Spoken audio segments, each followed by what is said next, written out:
hay que relajarnos. Pero hay que relajarnos con temas actuales, culturales, porque vale la pena. Y quiero darle la bienvenida a Enrique Ortiz. Él es muy conocido en el Twitter, muy activo en el Twitter, y de ahí te sigo mucho. Él es divulgador cultural, escritor y cronista. ¿Cómo estás, Enrique? Hola, Pedro, un gusto. Muy bien, oye, gracias. Pues te sigo mucho en tu cuenta de Twitter.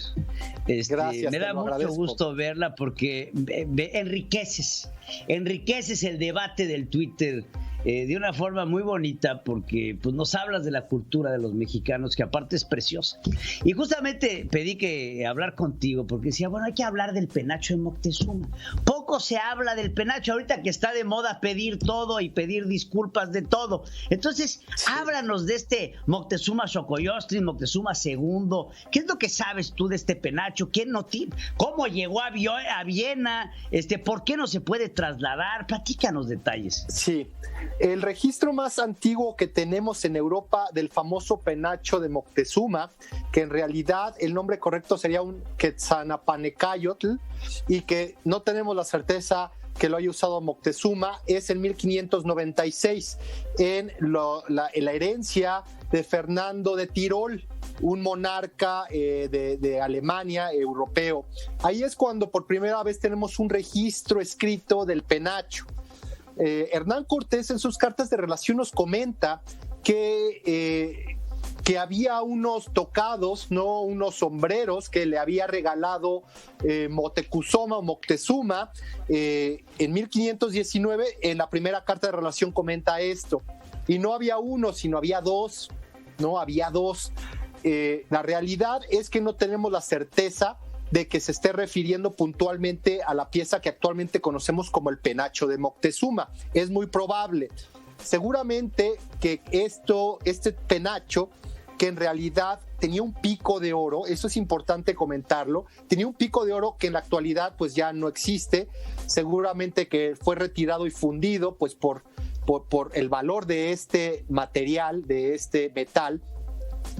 Sabemos que se usaba sobre la cabeza. Eso es muy importante porque hay muchísimos mitos, ¿no? Muchos dicen que era una capa, otros que era un estandarte. ¿Por qué sabemos que el Quetzalpanecayotl se usaba en la cabeza? Porque en la parte posterior tenía un gorro hecho de redes de hilos naturales, hilo de agave o hilo de algodón.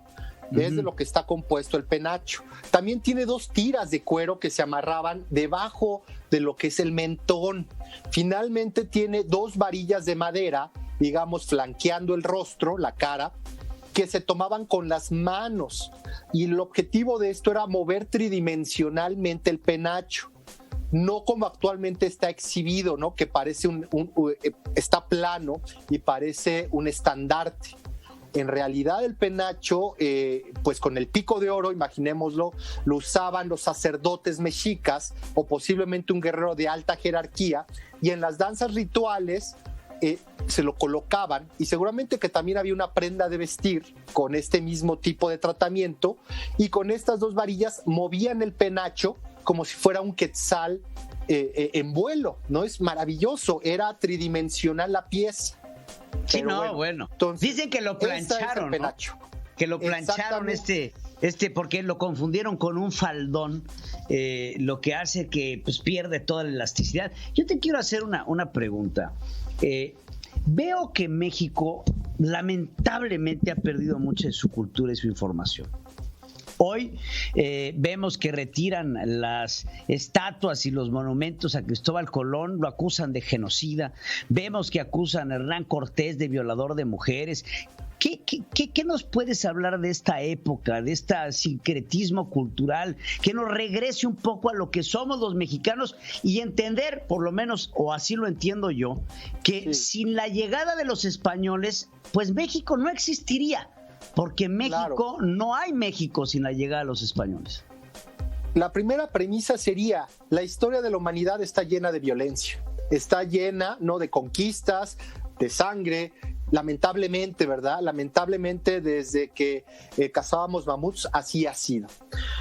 todos los grandes personajes o la gran mayoría de los personajes históricos a nivel mundial pues han sido o gobernantes, militares y de una u otra forma han tenido un lado oscuro, ¿no? Como todos los seres humanos, ¿no? Tenemos cosas buenas y cosas malas. Esto se aplica desde a los indios verdes, ¿no? Que fueron gobernantes mexicas, esos que están allí en el norte de la ciudad, los cuales oprimieron pueblos, ¿no? Extrajeron tributo y ordenaron el sacrificio de muchos indígenas como Colono Cortés. Si nosotros nos basamos en esto, pues en poco tiempo nos vamos a quedar sin esculturas y monumentos en las ciudades a nivel global, ¿no?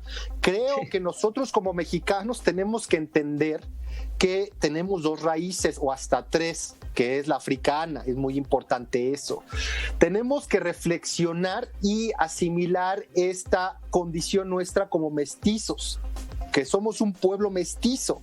Claro. Esta escultura es la más antigua de Paseo de la Reforma, 1877, financiada por Antonio Escandón, 70,000 pesos de la época, y que se acercó al presidente Lerdo de Tejada para mandarla a hacer a París y que llegara a Veracruz. Llega a Veracruz y después de varios, por lo menos un año que está en el puerto, en agosto del 77, se inaugura. Es un pedazo de la historia de nuestra ciudad, es un referente, como se quiera ver, desde cultural hasta turístico. Y algo muy bonito que yo veo, teníamos en una glorieta la raíz española y en otra glorieta la raíz indígena, el monumento a Cuauhtémoc, ¿no? Entonces, eso somos los mexicanos. Y aparte te vas tantito, ¿no?, más para adelante y está Carlos V. Entonces, sí, tantito más adelante. Carlos IV. Carlos IV está tantito más adelante.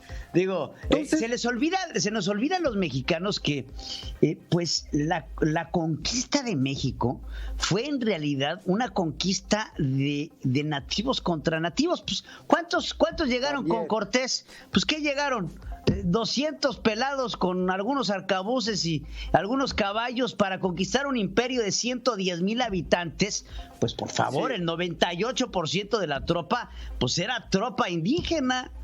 Sí, como por ahí se dice, bueno, eran más de 1,500 españoles al final, pero efectivamente quienes llevaron el peso de la batalla, ¿no? Quienes llevaron el peso y las bajas realmente eran los aliados indígenas de Hernán Cortés.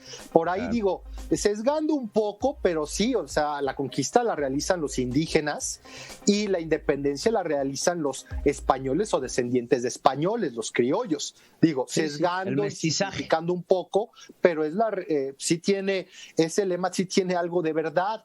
Entonces, pues sí, o sea, por ejemplo, me preguntan, la noche triste es porque llora Hernán Cortés, pero no, para los mexicanos actuales no es ni triste ni de alegría, porque murieron muchísimos indígenas tlaxcaltecas y también indígenas mexicas. Sin embargo, después de la batalla del Templo Mayor. Exacto. Sin embargo, es importante mencionar que sí, y sí debe también debe ser tomada como un símbolo de la resistencia a la invasión que realizaron los españoles, porque fue una invasión. Pero de ahí a rasgarnos ya las vestiduras en siglo XXI, en el 2020, por estos hechos, pues creo que no es prudente. Creo que mejor hay que leer, informarse y reflexionar sobre nosotros como mexicanos, nuestra historia, de dónde venimos y a dónde vamos, ¿no? Claro. Oye, Enrique, pues, no sabes cómo gozo, y me tengo que declarar tu fan, porque soy tu fan. Su cuenta de Twitter es @Cuauhtémoc_1521, para que lo sigan en Twitter. Y en verdad me encanta leerte, me encanta ver todo lo que escribes, y me encantaría invitarte formalmente a que cada vez que quieras platicar de algún tema, aquí podamos enriquecer este espacio, porque si algo veo es cómo se pierde la cultura, y no estamos nosotros para andar escogiendo el pedazo de la historia que nos guste o que nos atraiga nuestro discurso político, porque ahora veo un discurso político de la visión de los vencidos, ¿no? Desde abajo, y los pobres, digo que me parece muy bien, hay que ayudarlos, ¿no? Pero lo que no me parece bien es explotar la pobreza para conseguir el poder, modificando la historia. Se me hace miserable. Sí, es importante ser objetivos en la historia y bueno, también es importante comentar pues que casi todos los gobiernos del mundo a través de la historia han usado la historia pues con sus propios objetivos, no es algo propio de México ni de Latinoamérica, ¿verdad? Fíjate, pero Hugo es Chávez, constante. Exacto. Hugo Chávez ponía a su lado derecho un lugar vacío siempre para el Libertador. Ponía siempre un lugar para el Libertador. Y es así como, pues, tenemos que seguir haciendo historia nosotros. Una de mis pasiones más grandes es esta. Dejo este libro, Las Águilas de Tenochtitlán, Enrique Ortiz, maravilloso, en verdad, recomiendo su lectura. Lo puede encontrar, Editorial Grijalvo. Vale mucho la pena y desde aquí te expreso mi más grande reconocimiento por todo lo que haces y cómo lo haces, Enrique. Y en verdad, ojalá podamos contar más con tu presencia en este espacio. Claro que sí, cuenten con eso. Muchas gracias. Y sí, lean Las Águilas de Tenochtitlán, mi primera novela histórica en el sello de Grijalvo. Que no se diga más. Esa yo la voy a comprar hoy mismo para leerla y después te pasaré mis comentarios. Yo soy un apasionado de la historia, tengo que decirte, me encanta. Te agradezco muchísimo, mi querido Enrique. Gracias, muchas gracias.